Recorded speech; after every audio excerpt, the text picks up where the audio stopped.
Good morning, students, and welcome back to the class. Students, today we are going to discuss the book The Battle of the Books as a mock heroic. Students, I have already told you that Swift's purpose in his writing The Battle of Books was to help his patron, Sir William Temple, out of the scrap into which he had got by meddling with the ancient modern controversy. Through the Battle of the Books, he aimed at mirthfully encountering the vices of pedantry, stupidity, and discourtesy embodied in the persons of Wotton and Bentley. For such a purpose, he thought of employing the traditional epic conventions.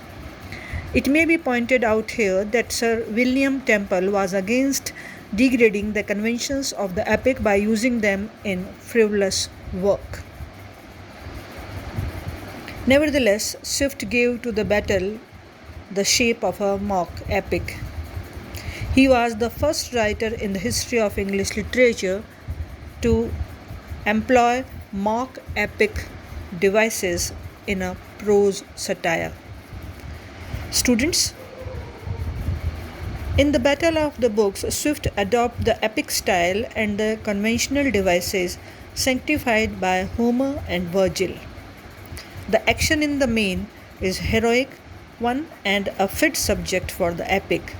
The marshalling of the armies, the description of the leading heroes, the actual combats, the conference of the gods, all these are reminiscent of parallels in Homer and Virgil and are couched in a style which is preeminently mock epic.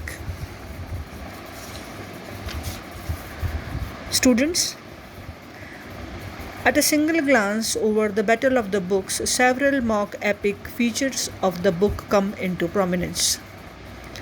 Let us see, for example, Swift's invocation of the muse before he starts the account of the battle. I quote, "I must, after the example of other authors, petition for 100 tongues and mouths and hands and pens which would all be too little to perform so immense a work." It will be noted, students, that Swift, unlike Homer and Virgil, does not invoke the muse of epic poetry, but rather the muse of history, Clio. His invocation is a parody of the epic convention and creates a ridiculous effect because of the trivial purpose for which it is employed. We may also add that Swift, unlike Milton, for example, does not invoke the muse at the very beginning of his work, but does so when he has come to the actual combats. Students,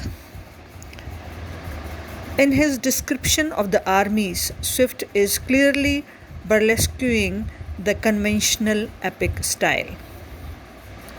It is quite amusing to read of the ancient and modern writers as heroes and warriors. The wielders of the pen have been converted into the wielders of the sword.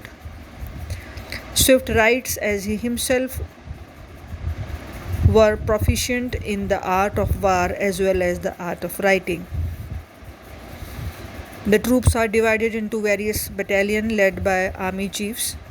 Among the moderns, we have read of the horse, the light horse, the bowmen, the dragoons, the heavy armed foot, the engineers, and then a confused mass of rogues and ragamuffins.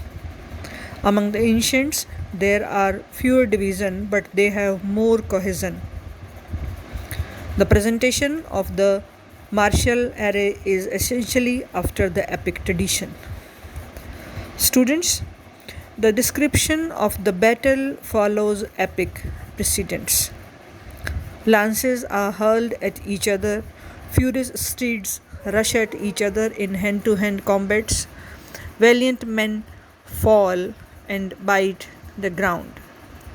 Single fights between pairs of antagonistic heroes, one at a time, are reminiscent of the fights in the epics of Homer or even those of the Mahabharata.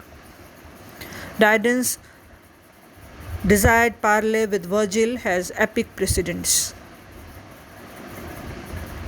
In fact, it seems to be a parody of the encounter between the heroes in the seventh book of the Iliad. In the exchange of arms between Dryden and Virgil is also we can perceive the epic tradition. The picture of Homer at the head of the cavalry mounted on a furious horse, very much after the manner of his own heroes, is the limit to which Swift's ingenuity at the mock heroic style could reach. Students, various other descriptions are likewise in the mock epic style. Just as this connection, the description of ink as a great massive weapon in all battles of the learned, which is conveyed through a sort of engine called a quill. The next example is the cataloguing of the trophies of the war of the learned, disputes, arguments, rejoinders, brief considerations, answers, replies, remarks, reflections, objections, confutations.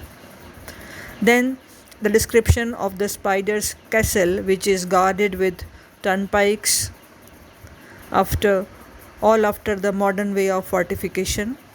The holes in the spider's cobweb are referred to as the chasm, the ruins and dilapidations of his fortress.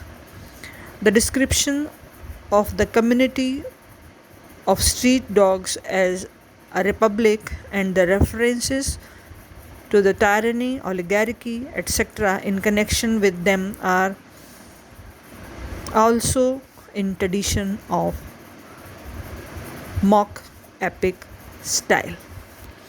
So students, we will continue this discussion in our next class as well. Thank you very much.